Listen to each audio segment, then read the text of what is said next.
So, welcome to 2025 Celebrating the Sacred Feminine, brought to you by ISKCON Vaishnavi Ministry. Today, we are joined by Her Grace Dr. Nitai Sevini Mataji from ISKCON Vishakhapatnam. In Bhagavad Gita, chapter 10, Krishna explains various ways that we can see him in the material world. In 10th chapter, 34 verse 10.34, Krishna specifically mentions the 7 divine feminine qualities. For this campaign, celebrating the sacred feminine, we will be dwelling into these qualities, examining each one of these qualities so that we can deepen our relationship with Krishna and his devotees.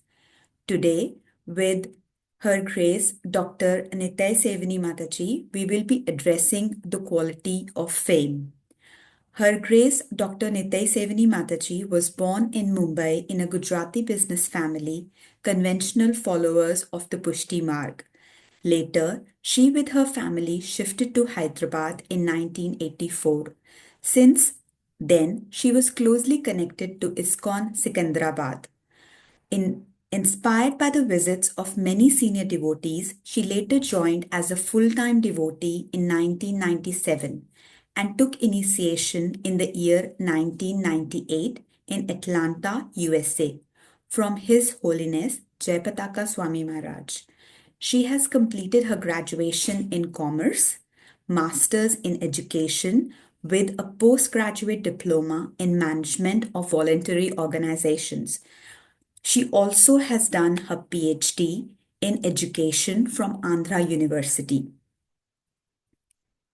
Presently, she is the principal of Divine Touch School, actively involved in collection, festive coordination, congregation preaching, college preaching, and shouldering the management responsibility with her husband, His Grace Sambha Das Prabhu, President ISKCON Vishakhapatnam and Vizianagaram. She initiated Bhakti Yoga residential camp at Vishakhapatnam, whereby school children stay as a devotee for 1 week in the temple, which has been a very successful program. Mataji is a multilingual preacher, preaching in 5 different languages. Thank you so much, Mataji, for taking time out of your busy schedule to share your valuable wisdom with us. Hare Krishna. The pleasure is all mine and a privilege to be here, Rashmi Mataji, on this forum today. Thank you, Mataji. So, as I said to you, can you please share some of your wisdom? There are 7 divine feminine qualities, but because you're so famous, everyone knows you, and I had the privilege of meeting you when you visited us here in Perth, Australia. So, can you throw some light on the divine feminine quality of fame and how can one stay grounded? Yeah, it's wonderful, and actually the Om Ajnana Timirandasya Gnananjana Shalakya Chakshurunmilitam Yena Tasmai Shri Gurave Namaha. Jagat Guru Srila Prabhupada ki jai, Vartaman Guru Vrinda ki jai, ki jai. Okay, so yeah, actually one of my favorite chapters of Bhagavad Gita is the chapter 10, because so beautifully Krishna describes everything we see around in this world, whether they are events, people, material nature, or just about anything, how we can connect to Krishna and how we can remember him. That's very special, because the essence of whole spiritual life is remembering Krishna, right? Man mana bhava mad bhaktu, just remember Krishna. Yes. And to remember somebody, you need to know about him. So Krishna actually makes this whole path of Krishna consciousness, or the path of bhakti, so simple when he, when Arjuna asked this question that man is so chanchal, at the same time, in our busy life, how can one remember you? And Krishna makes it very easy when he just explains everything. Oh, you're the taste of water I am, and this is me, that is me. So I find this chapter very, very interesting and very, very practical, because all of us are in the same situation like Arjuna, where we have busy life. At the same time, we have to keep Krishna in the center in the whole essence of our organization. The name itself is International Society for Krishna Consciousness. So how to be conscious of Krishna? He made it so easy by explaining it that remember it mean everything that you see around in this world. So I like this very much, and especially in this particular verse, he talks about some qualities in women which are very attractive. Not only in women, the qualities that have been mentioned here, the 7 qualities, are very attractive by itself. If somebody is having a very fine speech, yeah, they attract people, right? The honey attracts flies. If somebody is having very good memory and all, yeah, people appreciate them in this world. If somebody is having a fine speech, somebody is having a good memory, somebody is having determination, steadfastness, somebody is famous, yeah. So when Krishna says this, that I am this in the woman, what he basically is trying to say is that anything that you see good in anybody, it's me, it's my manifestation. So don't try to see things differently from me. You know, like I may appreciate Krishna, and let's say I may also appreciate some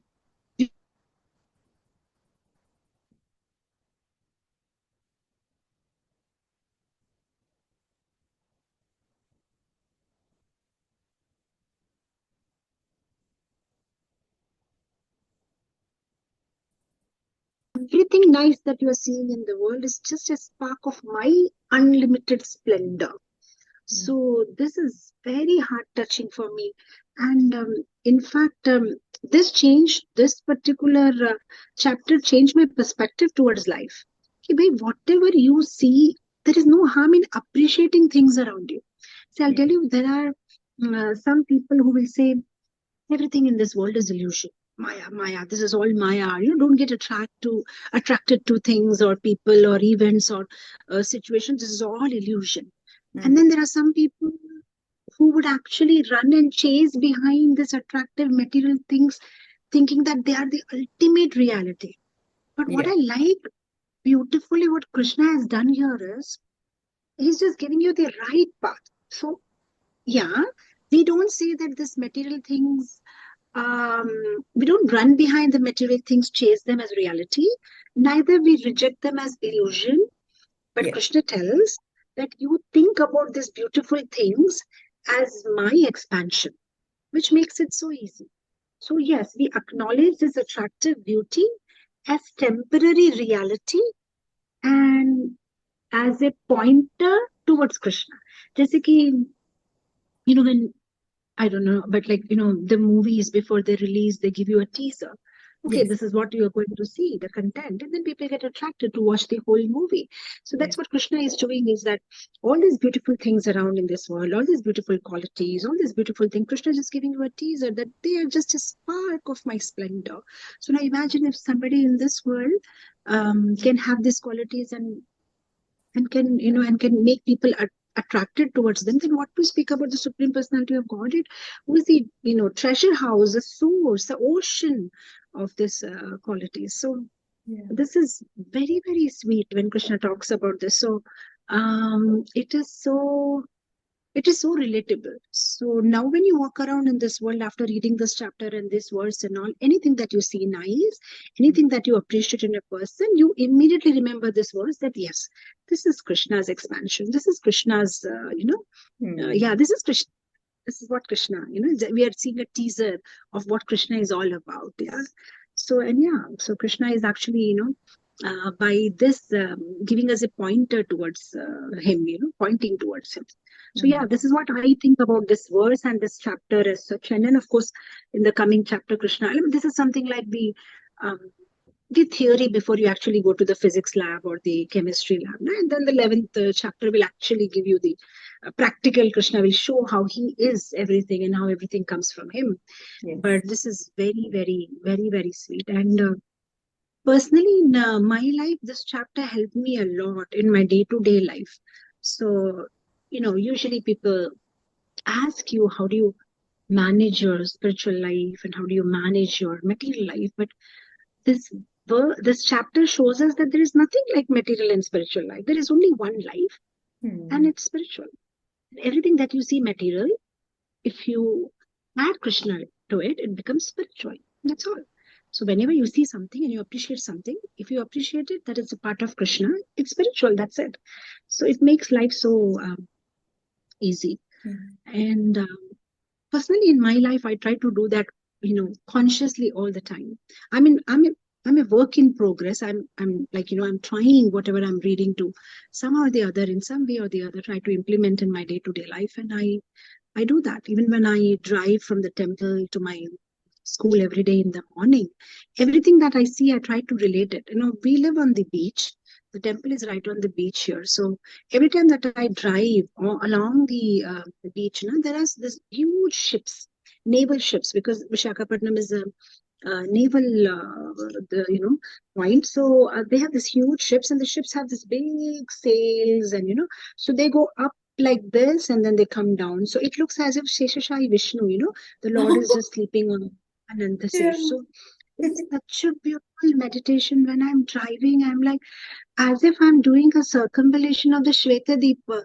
Like I'm driving and I can see, like, Lord Vishnu lying down, on Anantasis in the middle of the ocean, the Milky Ocean. And then when the ocean gets completed, and then this little traffic starts where there are these fruit vendors and vegetable vendors on the other side. And then when I'm driving, I look at those fruit vendors, vegetable vendors, and I say, Sarvam Krishna Samar, Arpanamastu. All this fruit is offered to Krishna, this vegetables offered to Krishna, this is offered to Krishna. And then I feel, oh, I've done such a good job. Now anybody who buys this fruits today are taking prasad for Krishna. They're taking because it's already offered to Krishna. So I keep doing that. I keep doing that. So that way, like whatever little way we can remember Krishna till I reach my destination. That's the school. So like that way, because Krishna said, yeah, he's the source. And then when you are driving, you see the sun, and that's such a special feeling because sun is the eyes of Krishna. So it's such a beautiful feeling that he's looking at you as you are driving. He's looking at you. He's looking at you. So sometimes I feel like, oh my God, like shy. You don't keep looking at me. Yeah, because then you feel conscious of what you're talking, thinking, because he's looking at you. He's looking at you, what you are doing, how you are behaving.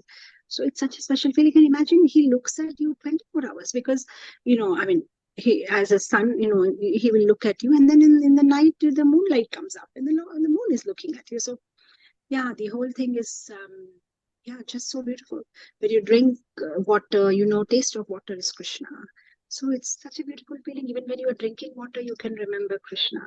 And then when you see people around you, sometimes there are people with beautiful smiles. They talk something. There are people who are very talented. There are people who, like I run a school, so I'll be meeting so many people. They'll be coming with some proposals, dealing with the teachers. And every time that I see something good, and even when I see something bad, I remember it's Krishna. It's Krishna. So yeah, this helps to see everything in connection with Krishna. So Mataji, this is clear that if it is good and it's nice, but how you just mentioned that if it is bad, then how do you connect it to Krishna? Yeah. So even if I see something bad in somebody, then I understand that okay. So just now this person is being affected by the third material mode of nature, which is also a part of Krishna, right? Sattva, Rajas, and Tamas. So as of now, he is under this, like just like sometimes somebody has fever. So we say, yeah, as of now, he's having 104 fever. He's not the fever, but as of now, he's having fever. So like that, whenever we see something, we say, okay, fine. Now, as of now, looks like, Krishna has influenced her in a particular way. Oh, Krishna is covering her. Because Krishna says, Matta Smriti Gnana Apoharancha. He takes away the memory and sometimes he gives memory. Yes. So sometimes when somebody is not speaking in the right tune, we understand, oh, okay, Krishna is tricking her.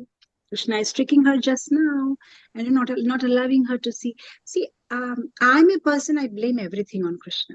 He's to be blamed for everything. If there is good, it's you. If there is bad, it's because of you.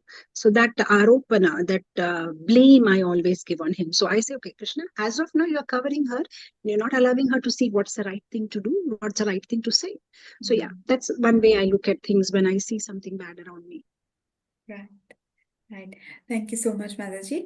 How about what kind of message can you give to the young girls? Especially as I mentioned to you earlier, that in Australia there is a lot of peer pressure, especially to the young girls going to high school. When they start high school, they are expected to look in a particular way, eat in a particular way. So they'll be probably going away from our traditional prasadam and going attracted towards the other cuisines because they want to fit in. And on top of that, if they have some good quality and they get appreciated, so how can they balance this act?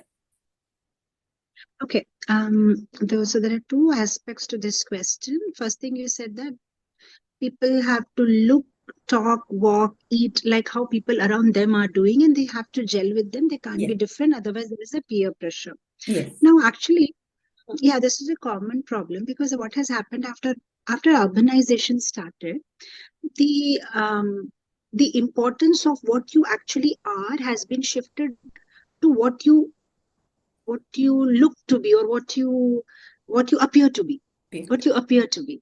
Hmm. That's what has become more important than what you actually are, right? That is why Hmm. you see in the 1900s this new concept started of personality development, not character development. Hmm. Actually, what we're supposed to focus is on character development, to actually improve on what we actually are. But then what we are actually doing is what I appear to be is very important. So they started giving their classes, whether you are a particular, you are sophisticated or not, whether you are this or not, at least appear to be. Whether you are beautiful or not, at least appear to be humble, appear to be sweet, appear to be, this is what has been the focus. But what we are trying to do by taking up Krishna consciousness is to actually improve on ourselves rather than trying to do a makeup. This makeup won't stay for a long time. Yes. Right? We see these boils coming up. Sometimes there are these acons coming up. If you go to the right doctor, they'll Hmm. say, okay, let's see your report. Looks like there's something wrong with the blood. Why are these boils coming up? Or why are these acons coming up? You can Hmm. always put something, and, you can cover them with some powder or some foundation. But so what Krishna consciousness is doing is trying to cure things from the root. So Hmm. yes, nowadays that's, given a lot of importance on what you look to or what you appear to be. But when one's source of happiness, inspiration, validation is Guru and Krishna, then things become very easy. Because what is happening nowadays is we try to please everybody, and that makes our life very miserable. So everybody has to have in their life, a certain people whom they want to please, and that will make things easier. If you want to please everybody, you can keep trying whole life, but you will end up being miserable. Yeah. So everybody needs to have their priorities. It's not about how many people, it's about who are you trying to please. So as children, we need to sit with them and, talk with them, and they should have somebody, okay, this is whom I'm trying to please. Hmm. And I don't know, but when we were young, our lives were not that complicated. I remember, like, even when I came to Krishna consciousness, we had about Siksha Guru, and I was a young school going girl. And the only thing that I wanted to do before I could actually understand the philosophy of Krishna consciousness is to make him happy. That's it. This is my Siksha Guru. And I just wanted that smile and appreciation from him, that, oh, you did good, you memorized this verse very nicely. And that was all that mattered to me. And Hmm. life became so easy. But now, because of too much of social media, we are trying to please everybody, and that's where we are becoming miserable, and we are not even trying to please the right people. Hmm. Actually, I mean, there is no harm in correcting ourselves, improving ourselves, but at least the person who is suggesting that improvement should be right? Hmm. Like, I can see the mirror and correct my hair, but if the mirror is broken, then I'll look bad because I'm correcting my hair depending on the broken mirror. Then I will look, more worse. Yes. So actually helping you to correct that person is very important. Like, so if we are trying to take suggestions from everybody, then ultimately, we'll be in a soup. So Hmm. everybody needs to, like, have some mentor in life. Okay, this is a person I want to be like. This is my ideal. This is how I want to be, and then I have my path set. if you're not sure what you want to do, what you want to be, that's where all the confusion arises. But if you are clear, this is what I want, then things will be easy. And on your second question of fame getting on the head, Yeah. or actually there is nothing wrong to be proud if we have some quality in us. Yeah. But the only thing wrong is to be proud even when you don't have it and you assume you have it. That Yeah. is a problem. Like one time, one disciple of Srila Prabhupada, he went and told Prabhupada that, Prabhupada, because I sing well, always everybody is appreciating me. So I feel very happy when people appreciate. So Prabhupada, what should I do about it? And Prabhupada said, nothing wrong. If you are singing well and somebody is appreciating you, that's all right. But just always remember that this ability is given to you by Krishna, right? So there was another devotee who was asking Prabhupada that, when people praise me, right, how am I supposed to take it, and even see sometimes the devotee is singing well, playing mridanga well, or giving a good class, or making a good flower garland. Definitely there will be some appreciation, people will appreciate you. So, Prabhupada said very nicely, he said that, you should always remember that it is Krishna's mercy and Krishna's empowerment. So, Prabhupada is saying that to remember that everything that we have today is Krishna's mercy, is Krishna's, it's the first installment of Krishna's mercy. See, to have some good quality in you is the first installment of Krishna's mercy, and to remember that this good quality is given by Krishna is the second and the most important installment of Krishna's mercy. I don't know if I made myself clear. It is Yeah. said that the fact that we have this ability is Krishna's mercy. Yeah. And the fact that we remember that this ability has been given by Krishna is Krishna's more important mercy on us. So we are as devotees craving for that mercy. So we are not saying that like Kunti Devi give us troubles or Krishna don't give us any qualities, otherwise I may get proud. No, we're saying give us that quality and empowerment, but also Krishna keep us grounded, and that we always remember that it's from you that we have got this empowerment, ability, or a quality, and that ability or quality that we have in us should always be our should always be deeper our connection with you, should be an instrument in deepening our connection with you, right? So like every time that you will remember your own quality, or you are aware of your own quality, you'll remember, Krishna, thank you so much, this is because of you, this is because of you. So now what is happening is that that particular quality is becoming your connection to Krishna. So every time somebody appreciates, Mataji, you sing very well, oh Krishna, thank you so much for giving me this. Every time a person comes to you and says something, oh, you spoke very well in today's essay competition or debate competition, oh Krishna, thank you so much, it's because of you. So we can use this as an instrument to connect to Krishna. Thank you so much, Mataji. That is so, so helpful. I wanted to ask you one more question. So, in terms of Matajis who are working and they have a family life, they have kids, they have temple responsibilities, just like yourself. So, what is your suggestion to them? Like, how do they balance their, as you said earlier, that there's only one life and it's only spiritual if we keep Krishna in the center. But with such busy schedules, like especially in Western world, like we don't have any like support coming in. So Matajis are running the show from morning till night. And we have our Vaishnavi Sanghas now. They have started in 2025. So we acknowledge that that's the time that Vaishnavis get together and they read and we do all of that, which they are not able to do on a regular basis. So what can you suggest that how can we time manage so that we are also focusing on our spiritual growth? When we are again differentiating or thinking that our spiritual growth and duty are two different things, then again the question of balance comes. But in whatever duty we are doing, if we think that only as our spiritual progress, like taking care of a kid, we can learn so much of patience and tolerance with them. And when we make them study or cook for them, we're cooking for Krishna, and we are having this great opportunity of feeding a Vaishnava with prasadam. Sometimes I feel that all of our children in our Krishna conscious community, we are so very fortunate that we are having this opportunity to serve these Vaishnavas. We don't know in future whether we'll have this opportunity. We don't know that they're all very great Vaishnavas. They've been born in a Vaishnava family.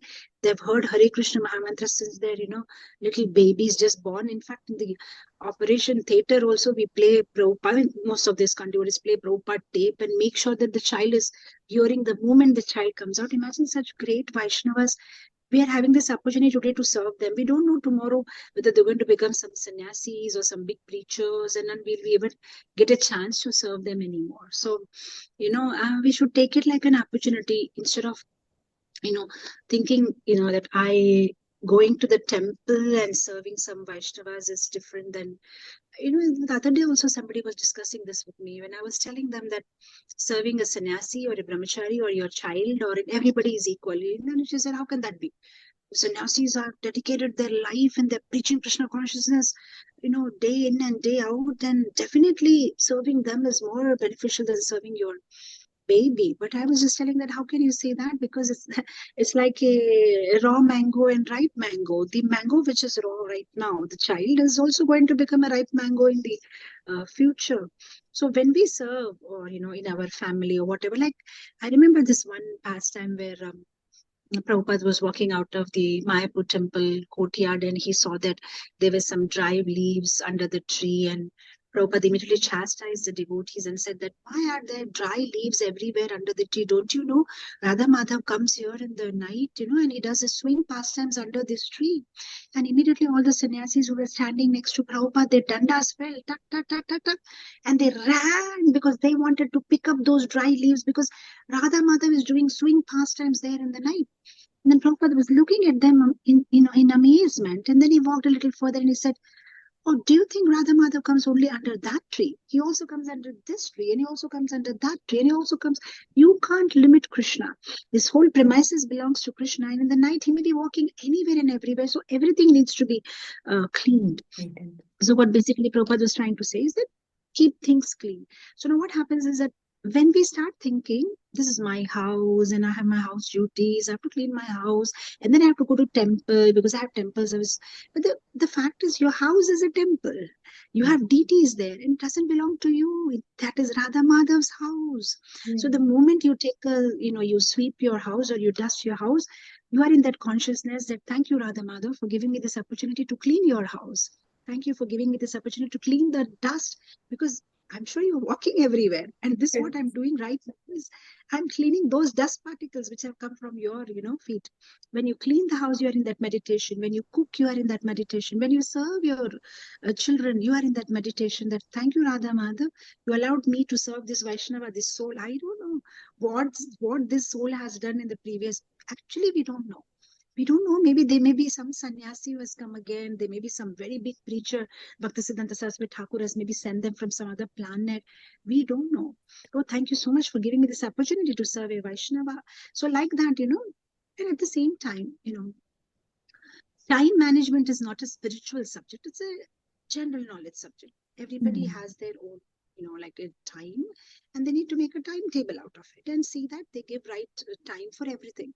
Whatever is required for their nourishment to carry on their day-to-day life activities. Like, for example, having said all that examples, some Mataji cannot say that, okay, then can I stop Shravanam and Kirtanam? Because you told me anyway, my house is Radha Madhav's house, so I will just continue and I don't have to read Prabhupada books and hear. No, to maintain that mood that this is Radha Madhav's house, you'll have to hear.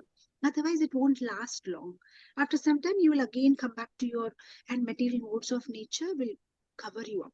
So to keep those away and to be, under Yogamaya's covering, you'll have to continuously read and hear. So you'll have to make your timetable in such a way where, you hear while you are doing some something, some cooking and all, or something which is not going to take up your mind space. So you hear, and then you read whenever you have your little time. I feel everybody has time for what they really want to do. It's just that when we don't want to do something, then we have 1008 excuses. Yes. When we deep in our heart, if something is priority for us, we'll somehow make time. We are very smart and intelligent. Only thing, when we don't want to do it, then we start supporting our mind. Yeah, actually I don't have time, actually I'm tired, actually, we start, because somewhere deep in we don't want to do it. You don't. So it's like that. But if we Yeah. really want to do it, then nobody can stop us from doing it. Everything will happen. And to ignite that spark in us, or that inspiration or enthusiasm, we need to connect to Srila Prabhupada on a daily basis, who's a pure devotee, whether either via his books or by hearing him, or other devotees in our life who are also, who are also part and parcel of this glorious sampradaya, who can inspire us on a day-to-day basis. So that, we remain, active in our Krishna consciousness. Yes. Thank you so much, Mataji. Thank you for your time. Thank you for your guidance. I know that this is going to inspire a lot of devotees and aspiring devotees and young Vaishnavs and Vaishnavis across the globe. So I want to encourage you all to follow the ISKCON Vaishnavi ministry, and on International Women's Day, the lead up to the International Women's Day, we'll be releasing all these videos. So thank you so much, Mataji. Hare Krishna, Krishna Krishna, Hare Hare, Hare Rama, Rama Rama, Hare Hare.